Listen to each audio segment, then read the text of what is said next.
नमामि बुद्धं गुणसागरन्तं नमामि धम्मं सुगतेन देशितं नमामि संघं मुनिराज सावकं। नमो बुद्धाय, नमो धम्माय, नमो संघाय। श्रद्धालु उपासक उपासिका तथा सधर्म प्रेमी महानुभावहरू, आज मिति 2078 चैत्र 4 गते शुक्रबार बिहानको 8 बजेदेखि 9 बजेसम्मको फेसबुक लाइभ धर्मदेशना लिएर सदाझै म भिक्षु विमलो श्री सिद्धिमंगल बुद्ध विहार सिद्धिपुर सानागाउँ थसी महालक्ष्मी नगरपालिका वडा नम्बर 6 बुद्ध मार्ग ललितपुरबाट उपस्थित भइसकेको छु र देश विदेशबाट फेसबुक लाइभ धर्मदेशना सुन्नको निमित्त फेसबुकमा जोडिरहनु हुने सम्पूर्ण श्रद्धावन्त उपासक उपासिका तथा सधर्म प्रेमी महानुभावहरूलाई आज पनि मैत्री मंगल कामना व्यक्त गर्न चाहे। त उपासक उपासिकाहरू, आजको विषयवस्तु राखेको छु मूर्ति प्रेम र जीवनको मूल्य बारेमा एउटा छोटो प्रसंग सहित तपाईहरुको लागि भगवान बुद्धले देशना गर्नु भएको यो जीवनको मूल्य बारेमा पनि केही जानकारी अवश्य दिनेछु। त उपासक उपासिकाहरू, भगवान बुद्धले यो जीवनलाई अमूल्य जीवन भन्नुभयो। यो जीवन हामीले जुन प्राप्त गरिरहेका छौं, यो जीवनको मूल्य यति उति भनेर हामीले राख्न सक्दैनौं र छुट्याउन पनि सक्दैनौं। किन त भन्दाखेरि यो जीवन अमूल्य छ। जसरी समुद्रको पानीलाई गन्न सकिदैन, जसरी आकाशको क्षेत्रफललाई नाप्न सकिदैन, त्यसरी नै यो जीवनको मूल्यलाई हामीले यति उति भन्न सकिदैन। यस्तो अमूल्य जीवन हो यो हामीले प्राप्त गरेको जीवन। कुनै चीजसँग पनि हामीले तुलना गर्न सकिदैन। संसारमा जति पनि भौतिक विषयहरू छन्, मूल्यवान भनेर भनिएका भौतिक विषयहरू छन्, हीरा मोती ज्वालाल पन्ना माणी माणिक्य, हैन? यस्ता जति पनि मूल्यवान भौतिक विषयहरू छन्, ती भौतिक विषयहरू भन्दा यो जीवनको मूल्यलाई हामीले हेर्ने हो भने त अनगिन्ती अमूल्य नै छ। कुनै पनि मूल्यवान भौतिक विषयले यो जीवनलाई तुलना गर्न सकिदैन। यस्तो अमूल्य जीवनलाई हामीले कुनै विषयवस्तुहरूसँग हामीले दाज्यौं, कुनै विषयवस्तुहरू भौतिक विषयवस्तुसँग तुलना गर्यौं भने त्यो हाम्रो भूल हुन्छ, त्यो हाम्रो गल्ती हुन जान्छ। त्यसैले उपासक उपासिकाहरू, यो अमूल्य जीवनलाई सार र अर्थमय बनाउनको निमित्त हामीले प्रयत्न गर्नुपर्छ, मेहनत गर्नुपर्छ। यो जीवनको मूल्यलाई वास्तविक रूपमा पहिचान गर्नको निमित्त यत्रो मूल्यवान अमूल्य जीवनलाई चाहिँ मूल्य राख्दै हामी हिँड्ने हामी को हो, हैन? त्यो मूल्य राख्दै हिँडेको भनेको मतलब के हो त भन्दाखेरि जीवनको मूल्यलाई थाहा नभएको त हो, त्यो अज्ञानता हो, त्यो अज्ञानता हो। यस्तो जीवनको मूल्य राखेर ससाना मान्छेहरू मात्र होइन, ठुलठुला मान्छेहरू पनि यस्तो जीवनको मूल्यबाट चुकेको देखिन्छ, जीवनको मूल्य चुकेको देखिन्छ। कति मान्छेले यो जीवनलाई चाहिँ कुन विषयसँग तुलना गरेर, हैन, यो जीवनलाई चाहिँ त्यतिकै मूल्यहीन बनाइदिन्छ। कतिले मूल्य राखेर बेचिदिन्छ, कतिले के राखेर त्यसमा तुलना गरिदिन्छ, हैन, दाजिदिन्छ। तर वास्तवमा हामीले प्राप्त गरेको यो जीवन सानोतिनो कर्मले, सानोतिनो मेहनतले, सानोतिनो परिश्रमले, सानोतिनो हाम्रो यो पुण्यले प्राप्त भएको छैन। पहिलाका जन्ममा हामीले थुप्रै पुण्य गरेर आएका छौं, कुशल कर्म गरेर आएका छौं, कुशल धर्म गरेर आएका छौं। त्यसैले हामीले यो अमूल्य जीवन हामीले प्राप्त गर्यौं। त्यो कुरालाई बुझ्यौ भने बल्ल हामीले आफ्नो जीवनको यो मूल्यलाई जानेर यसलाई चाहिँ सही सदुपयोग हामी गर्न सक्छौं। नत्र भने त यो जीवनको मूल्य थाहा पाएन भने त अब जीवनको मूल्य थाहा नभएपछि त के हुन्छ र? त एउटा सानो बच्चालाई हीराको हिराहरू हातमा राखिदिए पनि, हिराका गोटाहरू हातमा राखिदिए पनि उसलाई केही फरकै पर्दैन। किन त भन्दाखेरि उसलाई त ढुङ्गा खेल्ने बानी हुन्छ, हिराले पनि खेलिदिन्छ, बस सक्यो। उसले किन त हिरालाई पनि त्यसरी गोता जस्तो खेलियो त भन्दाखेरि त्यो बच्चाले त्यो हिराको मूल्य थाहा छ। त्यसैले उसलाई जुन सही लाग्यो त्यही गर्यो। ढुङ्गालाई खेले जस्तो उसले त्यो हिरालाई पनि खेलिदिन्छ। बस मूल्यको अर्थ नजानेको कारणले यति फरकता आउँछ जीवनमा। त्यसैले उपासक उपासिकाहरू, तपाईँले पनि आफ्नो जीवनको मूल्य थाहा पाउनु भएन भने त्यो बच्चाको हातमा परेको हिरा जस्तै हो। त्यही बच्चाले हातमा परेको हिरा, त्यही हिरालाई चाहिँ तपाईँको हिराको मूल्य थाहा पाउने मान्छेको हातमा पर्यो भने त्यो हिराले कस्तो गरी राख्छ होला, कसरी सच्चाएर राख्छ होला, कसरी सुरक्षा गरेर राख्छ होला, त्यसको मूल्य मान्यतालाई उसले कति उच्च स्तरमा पुर्याउँछ होला, त्यो त हामीले सोद्धाखेरि थाहा हुन्छ, गर्नै पर्दैन। किन त भन्दाखेरि हामीलाई पनि केही मूल्यवान विषयवस्तुहरूको बारेमा जानकार छ नि। हिरै नभए पनि कुनै मूल्यवान विषयवस्तुहरूको जानकार त छ नि। मूल्यवान भयो भने हामीले त्यसलाई सुरक्षा गर्छौँ, त्यसलाई चाहिँ हामीले सदुपयोग गर्छौँ, होइन? यस्तै हो। र अब थाहा पाउनु पर्ने के हो त भन्दाखेरि उपासक उपासिका, तपाईँले आफ्नो जीवनको मूल्य पनि त्यसरी नै थाहा पाइदिएको भए यो जीवनलाई तपाईँले कसरी सुरक्षित गर्नुहुन्थ्यो होला, कसरी सदुपयोग गर्नुहुन्थ्यो होला। बाबा,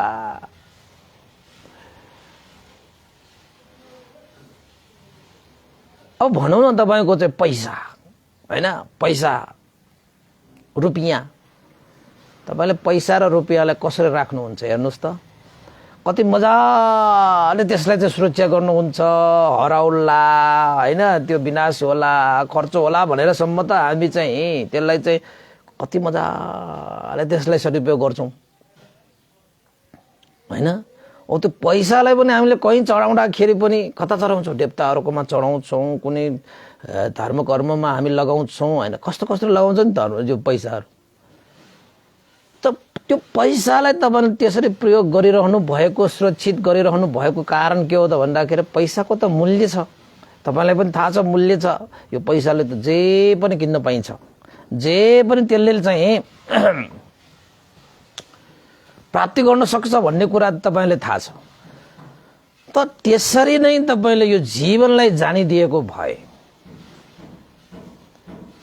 बरु पैसाले आवश्यकता मात्रै किन्न सकिएला, तर यो जीवनले त अनिवार्य विषय पनि प्राप्त गर्न सकिन्छ। खाने, लाउने, पिउने, बस्ने आदि इत्यादि त पैसाले तपाईँले दिन्छ। त्यो आवश्यकताहरू हो जीवनको, त्यो आवश्यकताहरू त त्यो पैसाले पुरा गर्ला।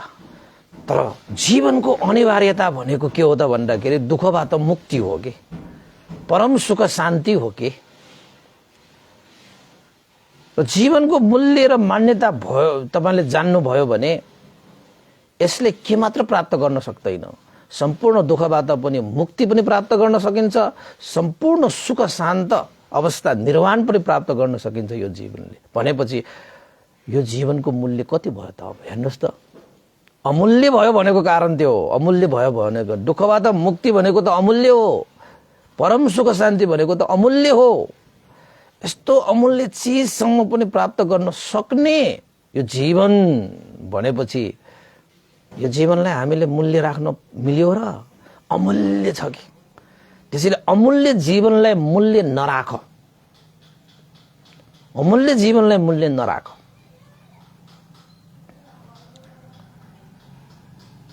पहिलाका जन्ममा कयौं पुण्यहरू गरेर आए, कयौं धर्म कर्महरू गए, यो जीवनमा हामीले यस्तो मनुष्य जीवन प्राप्त गरेका छौँ। यो 31वटा भुवनहरू मध्येमा सर्वश्रेष्ठ जुनी मनुष्य जुनी हामीले प्राप्त गर्यौं।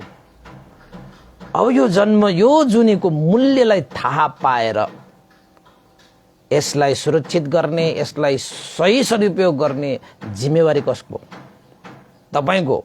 तपाईको जीवनको जिम्मेवारी तपाईकै हो, मेरो जीवनको जिम्मेवारी मेरै हो, उहाँको जीवनको जिम्मेवारी उहाँकै हो। कसैले कसैको जीवनको जिम्मेवारी लिन सकिँदैन के यहाँ। आफ्नो जीवनलाई श्रेष्ठ, पनित, उत्तम, कल्याण, मङ्गल गर्नु छ भने आफैले गर्नु छ, आफैले गर्नु छ। कसैले कसैलाई मार्ग मात्र देखाउन सक्छ। जस्तै तपाईले भोक आएको छ भने, तपाईको पेट खाली छ भने त खान त तपाईले नै पर्यो, अरूले खाएर तपाईको पेट भरिदैन कि। भोक लागेको मान्छेलाई नै खानुपर्छ अनि उसको भोक मेटिन्छ। हो त्यसरी नै तपाईको जीवनको मूल्य मान्यता राख्ने हो भने तपाईले नै त त्यो जीवनलाई सही सदुपयोग गर्नुपर्छ, अरूले गरेर हुँदैन के।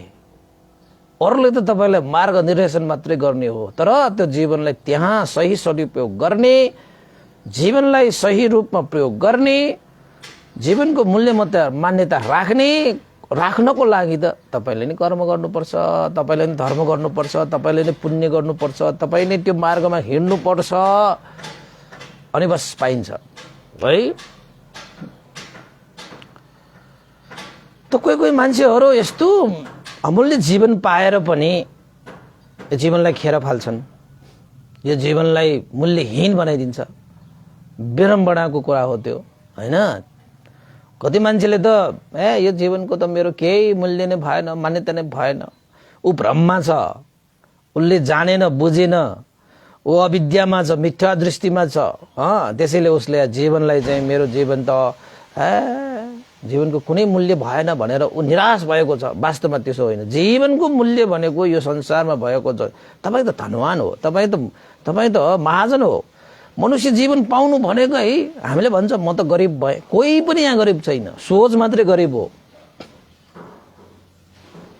अमूल्य जीवन पाएर पनि कोही गरिब हुन्छ?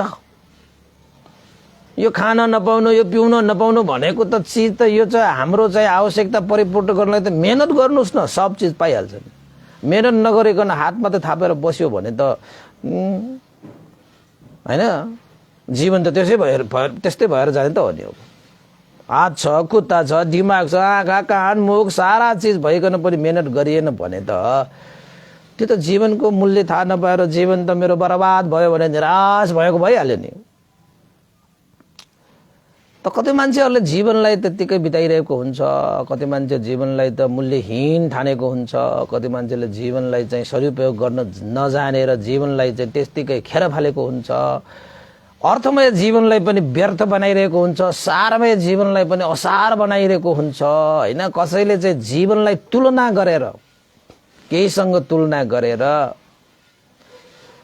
कुनै विषय भौतिक विषयहरू भन्दा पनि नीचा जीवनलाई तानेर जीवनको एउटा चाहिँ दुरुपयोग गरेको पनि हुन्छ, हैन। त्यो आफ्नो आफ्नो ठाउँमा छ।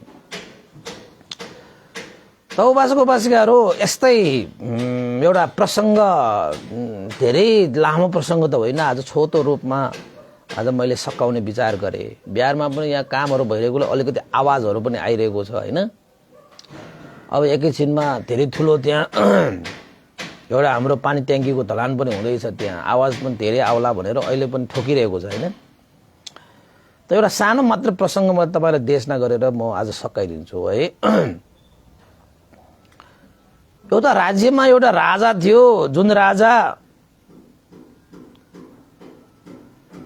मूर्ति प्रेम गर्थ्यो। उसको राज्यमा 3टा यस्ता मूर्तिहरू थिए जुन मूर्तिहरू साह्रै नै राम्रो, र राम्रो कारण के हो त भन्दाखेरि राजाले मन परेको कारणले राम्रो। तपाईलाई कुनै पनि विषयवस्तुहरू यो संसारमा राम्रो र नराम्रो भनेको तपाईको मनको कुरा हो। तपाईलाई मन पर्न थाल्यो भने सारा चीज राम्रो हुन्छ, मन परेन भने जतिसुकै राम्रो भए पनि राम्रै हुँदैन, जतिसुकै सुन्दर भए पनि राम्रै हुँदैन।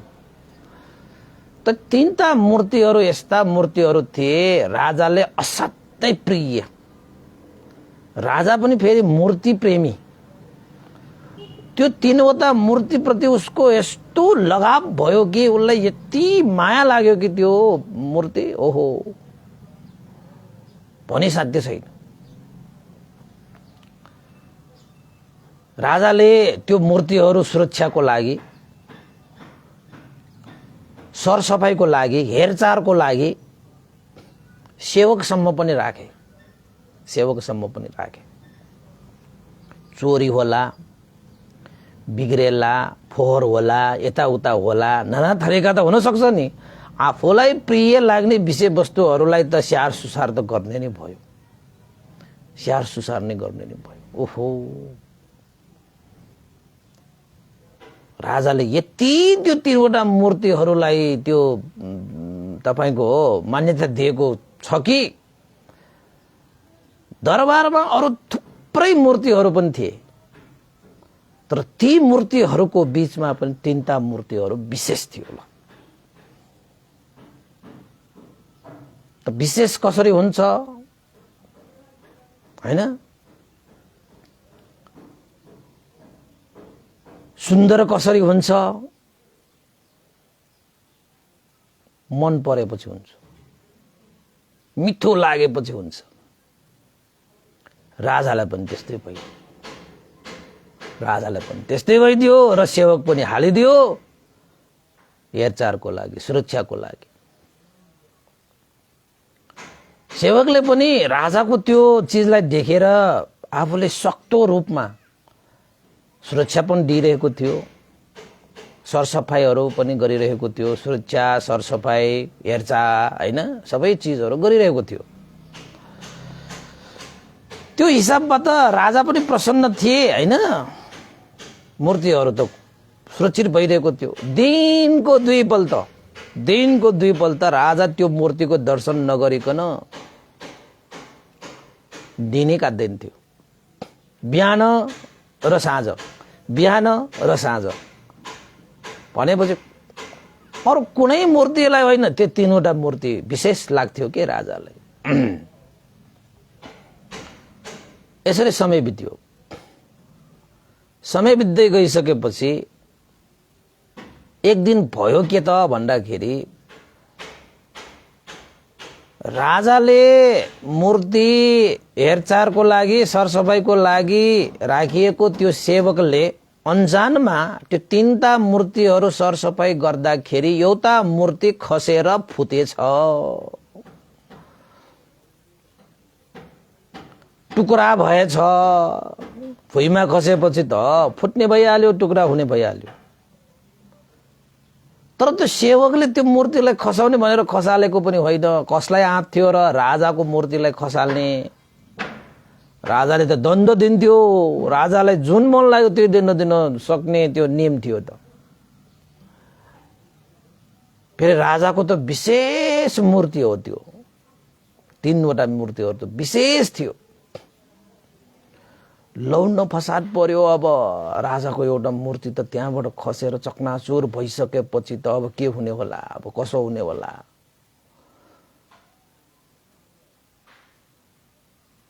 अब परेन त त्यो मूर्ति फुटेको कुरा राजाको कानमा पनि पुग्यो। दरबारमा त तहल्कै मच्यो। राजाको त्यो विशेष प्रकारको मूर्ति फुट्यो। विशेष प्रकार यता यता एक कान दुई कान मैदान हुँदै राजाको कानमा पुग्यो। जब राजाको कानमा पुग्यो त राजाको रिस र क्रोधको सीमा नै रहेन। रिस र क्रोधको सीमा नै रहेन। किन त भन्दाखेरि उसलाई त्यो मूर्तिहरू विशेष उसले चाहिँ राखिरहेको थियो। रिस र क्रोधमा तपाईले कुनै पनि निर्णय गर्दाखेरि रिस र क्रोधमा कहिले पनि नगर्नु भन्नुहुन्छ कि भगवान बुद्ध। रिस र क्रोधमा कहिले पनि निर्णय नगर्नु भन्नुहुन्छ। तर राजाको अहिले चाहिँ आफ्नो मूर्ति फुट्यो भन्ने बित्तिकै रिस र क्रोध यति माथिसम्म उसको चाहिँ चढ्यो कि सीमा नै रहेन। त उसले चाहिँ एकैपल्ट त्यो सेवकलाई हाजिर गराओ भन्यो। अब के मात्र गर्ने होला? तलवारै निकालेर गर्दनै काट्ने हो कि हैन? के गर्ने हो थाहा छैन कसैलाई। यतापट्टि सेवक पनि थुर थुर कामिरहेको छ। अब हुन त सेवकले चाहिँ खसाल्ने भनेर फुताल्ने भनेर फुतालेको पनि होइन, खसालेको पनि होइन। बिचरा उसले सरसफाइ नै गरेको, सफा सुगर गर्दा गर्दै खसेको। सारा त्यहाँ मन्त्री अमात्य सैनिकहरू यत्र तत्र होइन, मान्छेहरू त के मात्र गर्ने होला, आँखै ठुलो ठुलो पारेर राजा त रिसको चोकमा उपस्थित गरेको त्यो सेवकलाई भने,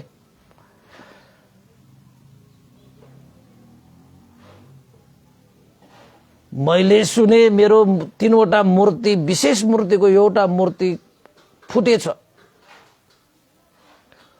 के यो साँचो हो? साँचो त साँचो हो, सत्य त सत्य हो। सेवकले भने, महाराज सदाको दिन जस्तै आजको दिन पनि मैले सरसफाइ गरेको थिएँ,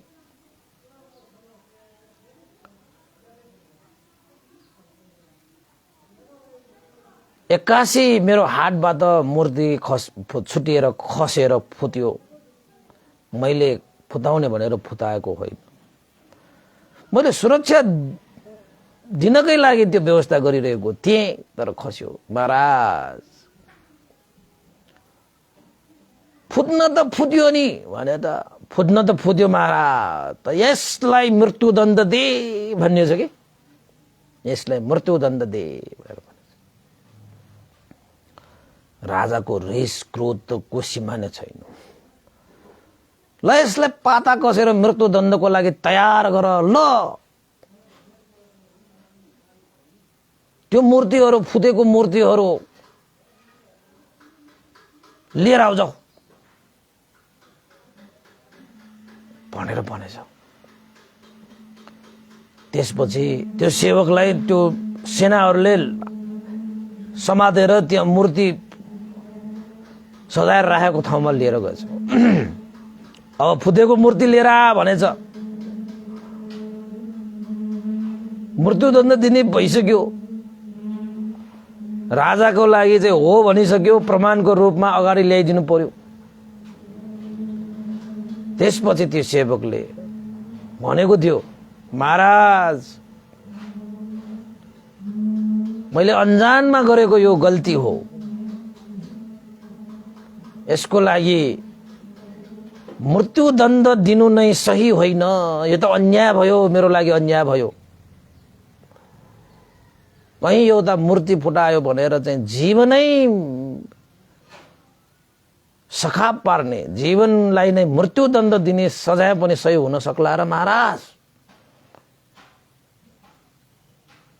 कहाँ एउटा मूर्ति, कहाँ एउटा जीवन भन्दा भन्दै राजाले खुरुक्क त्यो त्यो त्यो त्यो त्यो फुटेको मूर्ति लिएर तँलाई मृत्युदण्ड दिइन्छ, तँलाई मृत्युदण्ड दिइन्छ भन्ने ल रिस र क्रोधमा आगो भइरहेको थियो होइन। मृत्युदण्ड दे कि दे भनेर चाहिँ भनेको सिपाहीहरू, सेनाहरूले चाहिँ समातेर लग्यो जहाँ मूर्ति फुटेको थियो त्यहाँ। त सेवक चाहिँ अलिकति ज्ञानी थियो, बुद्धिमानी थियो, बहुश्रुतवाला थियो। आफूले अनजानमा गरेको यो गल्तीबाट एउटा मूर्तिको लागि आफ्नो जीवनै जाने भयो यहाँ होइन। राजा त कस्तो अज्ञानी, एउटा मूर्तिको अगाडि एउटा जीवन कुनै मूल्य छैन उसको लागि। अन्याय भयो भनेर त्यत्रो कराउँदाखेरि पनि राजाले आफ्नो निर्णय फिर्ता लिएन, मृत्युदण्ड दिए कि दिए भनेर फैसला सुनाए। सेवकलाई विचार आयो, मलाई मृत्युदण्ड दिए पनि भोलि पर्सि यो मूर्तिको लागि अरू सेवक त राख्छन् नै राजाले, र यो मूर्तिहरू भनेको त यत्र तत्र एक न एक दिन त यो बिग्रिन्छ नै, एक न एक दिन त यो फुट्छ नै। मैले एउटा मूर्ति अन्जानमा फुटाए जस्तै अब यो एकदमै फुट्ने खाले मूर्ति छ हैन, यसो गर्दाखेरि फुट्ने खाले मूर्ति छ। मैले मेरो अन्जान रूपमा मैले मूर्ति फुटालेपछि मेरो जीवन, मेरो मृत्यु हैन, मेरो मृत्युदण्ड मैले पाए जस्तै अरू सेवकहरूले पनि त्यसरी चाहिँ स्याहार सुसार गर्दाखेरि उनीहरूले पनि यसरी चाहिँ अन्जान रूपमा फुट्न थाल्यो भने उनीहरूलाई पनि मृत्युदण्ड दिन्छ राजाले। अब यो राजाले चाहिँ यो जीवन जस्तो अमूल्य यो जीवनलाई पनि एउटा मूर्तिसँग, मूर्ति भन्दा पनि कम मूल्य ठानेर जीवनलाई नै मृत्युदण्ड दिन सक्ने, त्यस्तो निर्णय गर्न सक्ने रहेछ भनेर सोच विचार गर्दा गर्दा गर्दा गर्दा गर्दा जहाँ चाहिँ मूर्तिहरू राखेको छ, मूर्तिहरू लिएर आउनु भनेर भनेको छ। टुक्रा टुक्रा भएको त्यो मूर्तिहरू हेरौँ अब त भनेर छ। त्यसपछि त त्यो सेवकले चाहिँ त्यहाँ पुग्ने बित्तिकै अरू दुईटा मूर्तिहरू यथावत राखिरहेको थियो, त्यो दुईटा मूर्तिहरू पनि लिएर दुईटा मूर्ति पनि फुटालिदियो त्यसले त। यतापट्टि सेनाहरू बसिरहेको थियो, सेनाहरूले किन फुटाइस किन फुटाइस किन फुटाइस भन्दा भन्दै पनि त्यो सेवकले त दुईटा मूर्ति पनि फुटालिएछ। सेनाहरू त अचम्म भयो। अब राजाले मृत्युदण्ड त दिइसकेको छ यसलाई। फुटेको मूर्ति पोको पार्न लगाएर राजाकोमा हाजिर गरेछ। राजाले भने ल्याइस तैले फुटालेको मूर्ति। त्यो सेवकले भने महाराज मैले एउटा मात्र मूर्ति फुटाइन, आज मैले तीनटै मूर्ति फुटाएर मैले लिएर आएँ। राजा त त्यो भन्दा पनि रिस र क्रोधले आगो न आगो भयो। किन फुटालिस तैले? एउटा मात्र फुटाएर तैले मृत्युदण्ड पाइस भने अझै त्यस्तो दुईटा मूर्ति फुटाउने हिम्मत गरिस् तैले?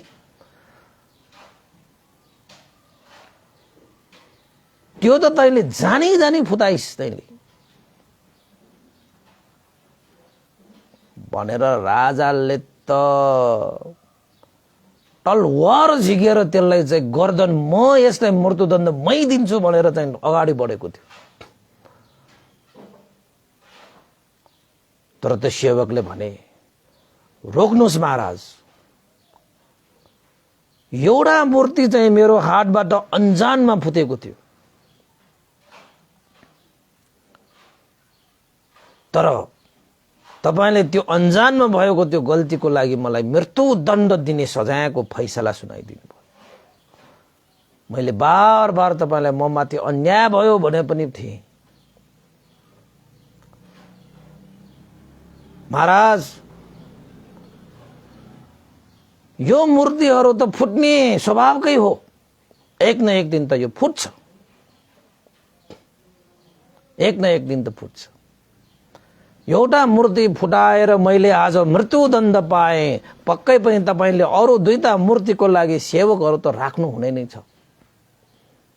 ती सेवकहरूले पनि जति सुकै हेरचाह स्याहार सुसार सरसफाई गर्ने बेलामा कुनै न कुनै समयमा यो यो यो यो मूर्तिहरू त फुट्न पनि सक्छ।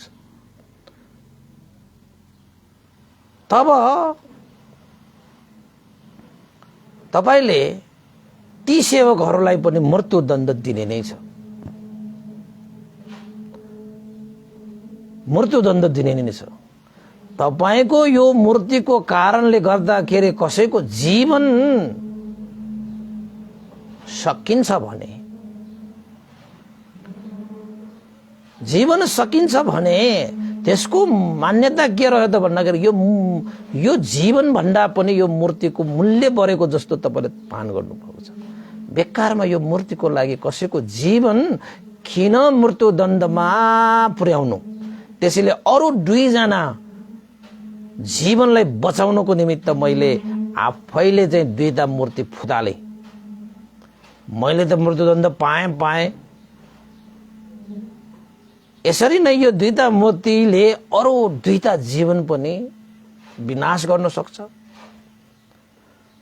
त्यसैले ती दुईटा जीवनलाई बचाउनको निमित्त मैले यो दुईटा मूर्ति चाहिँ जानी जानी मैले फुटाएको हो। किन त भन्दाखेरि महाराज यो मूर्ति भन्दा जीवनको मूल्य श्रेष्ठ हुन्छ। जीवनको सामुन्ने यो मूर्तिको के मूल्य रहन्छ र? जीवन त अमूल्य छ महाराज।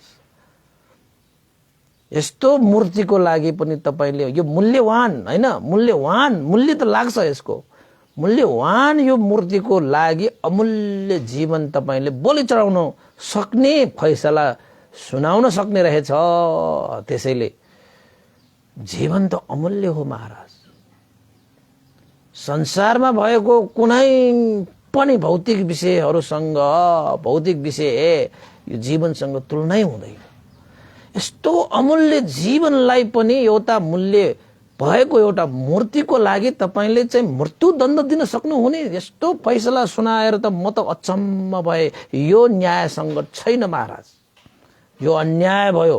त्यसैले म माथि त अन्याय भयो भयो, तपाईले अर्को दुईवटा जीवनमा अन्याय गर्न नपरोस् भनेर र दुईटा जीवन सुरक्षित होस् भनेर मैले यो दुईटा मूर्ति चाहिँ मैले जानी जानी फुटालेको हो।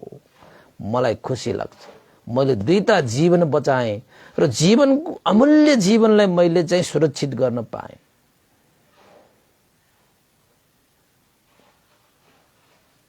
मलाई दिनुस्, मृत्युदण्ड दिनुस्। एउटा मूर्ति फुटाले पनि मृत्युदण्ड नै दिने हो, दुईटा मूर्ति फुटाले मृत्युदण्ड दिने हो, तीनटा मूर्ति फुटाले पनि मृत्युदण्ड। अरु तपाईले के गर्न सक्नुहुन्छ? यो भन्दा बढी तपाईले के गर्न सक्नुहुन्छ? महाराज ठिकै छ, म आफूलाई गर्व नै महसुस गर्छु कि मैले दुईवटा अमूल्य जीवनलाई मैले बचाएँ। आउनुस् मेरो गर्दन छिनाल्नुस् भनेर चाहिँ त्यो सेवकले राजाको अगाडि आफ्नो गर्दन टानेर मृत्युदण्डको निमित्त हैन ज्यान थापेर बसेको देख्दाखेरि त राजाले त तलवार लिएर आइसकेको राजाको हातै काप्यो कि, राजाको हातै काप्यो। बाबा यो सेवकले के भन्दैछ? जीवन भनेको अमूल्य, जीवन भनेको अमूल्य।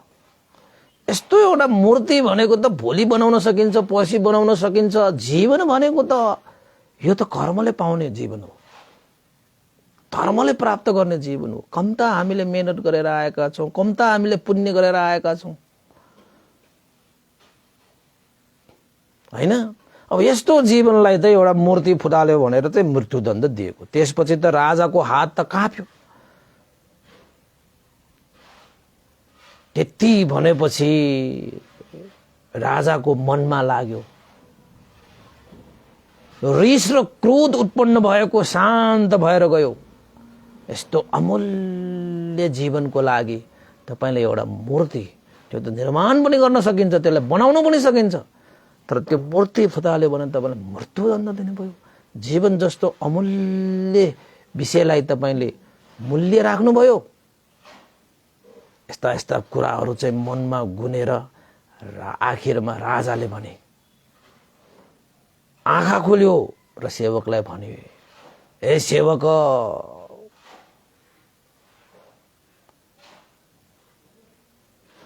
तिमीले मेरो आँखा खोलिदियो, तिमीले मेरो आँखा खोलिदियो। जीवन त अमूल्य रहेछ त। यो जीवन अमूल्य जीवनलाई मूल्य राख्ने म को? एउटा मूर्तिको लागि मैले साँच्चै अन्याय गरेको रहेछु हैन। अमूल्य जीवनलाई मैले मृत्युदण्ड दिने फैसला पनि सुनाए। त्यो मेरो रिस र क्रोधको उपज थियो। रिस र क्रोधमा मैले जीवनको मूल्य पनि बिर्से र यो जीवन भन्दा पनि त्यो मूर्तिलाई मैले ठुलो ठाने, जुन चीज कुनै पनि हालतमा हुनै सक्दैन। हीराको मूर्ति भए पनि जीवन भन्दा त हीराको मूर्ति अमूल्य हुनै सक्दैन, हुनै सक्दैन। मैले रिस र क्रोधमा यो आवेशमा आएर मैले यो फैसला सुनाए। तर सेवक, तिमीले त जीवनको मूल्यलाई जानेर दुईटा जीवन बचाउने होडमा मृत्युदण्डको पनि प्रभाव नगरिकन, कुनै डर त्रास नगरिकन अमूल्य जीवनलाई बचाउनको निमित्त दुईटा मूर्ति पनि फुटालिदियो। वाह, तिमीले क्या कायदाको काम गरेछ, कायदाको काम गरेछ। साँच्चै हो रहेछ, अमूल्य जीवनलाई मैले मूल्य राखेको रहेछु। त्यो पनि एउटा मूर्तिको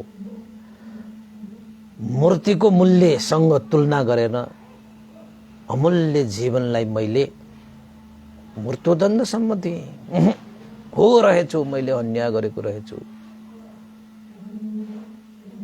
हे सेवक, तिम्रो कर्मप्रति मलाई गर्व लाग्यो, तिम्रो कर्मप्रति मलाई खुसी लाग्यो, तिम्रो निडरता, तिम्रो अभय स्वभावप्रति मलाई खुसी लाग्यो।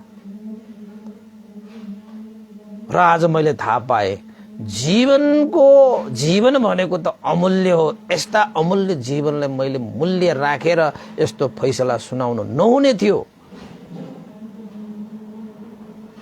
आज मैले एउटा मूर्तिको लागि एउटा जीवनै मैले चाहिँ दाउमा राखिदियो भने भोलि पनि अरू मूर्तिहरू पनि छन्, अरू मूर्तिहरूको लागि पनि मैले यसरी जीवनहरूलाई दाउमा राख्दै जाने मेरो फैसला नै हुने थियो। यो संस्कारबाट मलाई तिमीले बचाइदियो। हे सेवक, तिमीलाई लाख लाख साधुवाद, तिमीलाई लाख लाख धन्यवाद। जुन मैले तिम्रो लागि मृत्युदण्डको फैसला सुनाएको थिएँ, यो फैसला मैले फिर्ता लिएँ, यो फैसला मैले फिर्ता लिएँ। तिमी मृत्युदण्डबाट मुक्त भयो।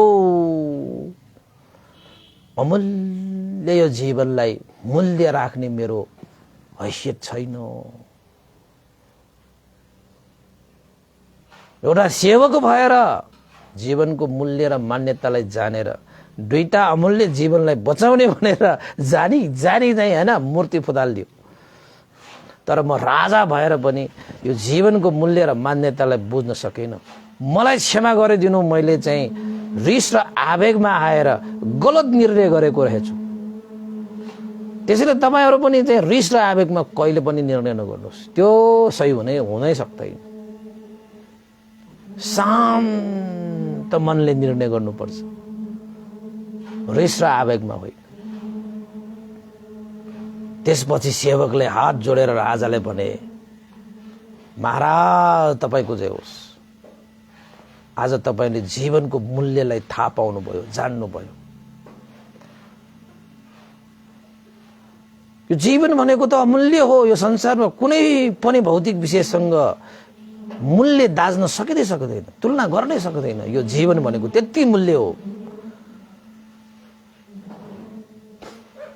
अब एउटा चाहिँ मूर्ति फुटाल्दाखेरि मृत्युदण्ड दिने त्यो राजाले जीवनको मूल्य थाहा पाएपछि तिनटै मूर्ति फुटाले पनि मृत्युदण्ड दिनु त कता कता मृत्युदण्ड दिएको फैसलाबाट पनि पछि हटे, फिर्ता लिए।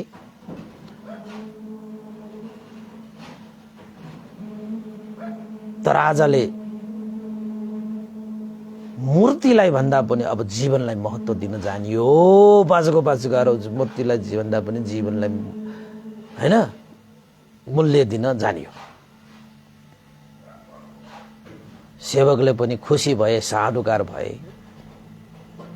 राजाले पनि क्षमा मागे हैन। सेवकले पनि मैले पनि जानी दुईटा मूर्तिहरू फुटाल्न पुगे, मलाई पनि क्षमा गर्नुहोस् भनेर एक आपसमा क्षमाशीलताको गुणधर्म पनि विकास भयो हैन।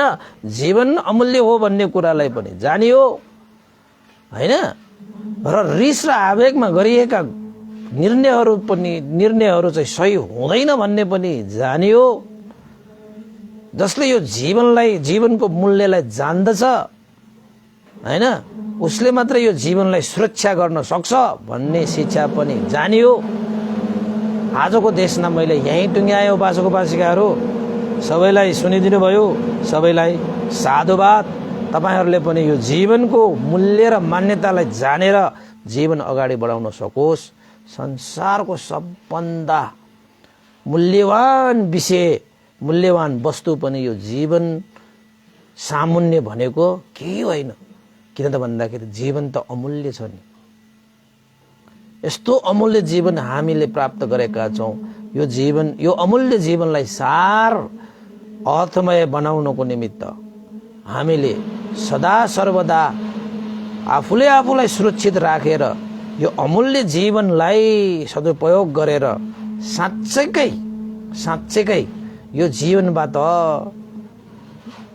प्राप्त गर्न सक्ने आनिसंशहरू, दुःखबाट मुक्त हुने, परम सुख शान्त निर्वाण धर्मलाई साक्षात्कार गर्न सक्ने त्यो क्षमतालाई पनि उजागर गरेर यो जीवन अगाडि बढाउन सकियो भने पक्कै तपाईले यो अमूल्य जीवनलाई सदुपयोग गरेको हुन्छ। नत्र भने अमूल्य जीवनलाई पनि मूल्य राखेर तपाई हिँड्नुहुन्छ भने त्यो तपाईको गलत निर्णय हुन्छ। त तपाई भ्रममा हुनुहुन्छ। तपाईले कहिले पनि दुःखबाट मुक्त हुन सक्नुहुन्न र परम सुख शान्त निर्वाण पनि प्राप्त गर्न सक्नुहुन्न। बाजको बाजको ल त आज उपासको बाजको आजको लागि मैले देशमा यही सकाएँ। सबैलाई साधुवाद छ र आज पूर्णिमा पनि हो। आज है यो पूर्णिमा 2 दिन, हिजो पनि पूर्णिमा, आज पनि पूर्णिमा। त आजको पूर्णिमामा यहाँ चाहिँ हाम्रो उपासिकाहरूको अनुमोदन गर्नुपर्ने, यहाँ चाहिँ गंगा शिलाकार उपासिका हुनुहुन्छ। उहाँको जन्मदिनको उपलक्ष्यमा भनेर सुख शान्ति निर्वाण कामना गरेर हैन, जन्मदिनको उपलक्ष्यमा उहाँले परित्राण पाठ गर्नको निमित्त भनेर श्रद्धा दान स्वरूप रु 1000 पनि श्रद्धा दान धर्म पूजा गर्नु भएको छ। गंगा शिलाकार उपासिकालाई जन्मदिनको उपलक्ष्यमा धेरै धेरै शुभकामना, सुख शान्ति समृद्धि उन्नति प्रगति अभिवृद्धिको कामना व्यक्त गर्न चाहे। त्यस्तै गरी आज पूर्णिमाको उपलक्ष्यमा सदाको पूर्णिमा जस्तै हाम्रो सुप्रिया शाक्य बच्चाचार्य उपासिकाबाट पूर्णिमाको दिनमा अब भोजन दान परित्राण पाठ गर्ने र धर्मदान गर्ने हिसाबले हरेक पूर्णिमा जस्तै आजको पूर्णिमा पनि श्रद्धा दान स्वरूप उहाँले रु 1000 श्रद्धा दान पनि व्यक्त गर्नुभएको छ। सुप्रिया शाक्य लगायत सम्पूर्ण परिवारलाई यो पुण्यको अनुभवले सुख शान्ति समृद्धि उन्नति प्रगति अभिवृद्धि पनि होस् भनेर आशिका पनि व्यक्त गर्दै अब अरु त छैन होला आज है, के बाँकी भए। ल त आजको लागि यति नै गरौँ र पुण्यानुमोदन गरौँ। अन्तमा यो पुण्यको अनुभवले श्रद्धेय गुरुवर ज्ञान पूर्णिक मासवीर पन्थी लगायत श्रद्धेय गुरुवर स्यादो उपनिषद विंश लगायत सम्पूर्ण गुरुजनहरूमा यो पुण्य प्राप्त भई देवता मनुष्य सत्व प्राणीहरू र तपाईँ हामी सबैका भित्र जान्नुभएका ज्ञाति बन्धुहरूको लागि पनि यो पुण्य प्राप्त भई सबैको हित सुख होस् भन्ने आशिका व्यक्त गर्दै पुण्यानुमोदन गर्न चाहे। भवतु सब मङ्गल। इदं नो ज्ञातिनं होतु सुखितावन्तु ज्ञातयो। इदं नो ज्ञातिनं होतु सुखितावन्तु ज्ञातयो। इदं नो ज्ञातिनं होतु सुखितावन्तु ज्ञातयो। एतावता सम्मेहि सम्पतं पुण्यसम्पदं सब्बे देवानुमोदन्तु सम्भ सम्पत्ति सिद्धिया। एतावता सम्मेहि सम्पतं पुण्य सम्पदं सब्बे सत्तानुमोदन्तु सम्भ सम्पत्ति सिद्धिया। एतावता सम्मेहि सम्पतं पुण्य सम्पदं सब्बे भूतानुमोदन्तु सम्भ सम्पत्ति सिद्धिया। साधु साधु साधु भवतु सब मङ्गलं। सबैको जय होस्, मङ्गल होस्, कल्याण होस्। सबैलाई साधुवाद।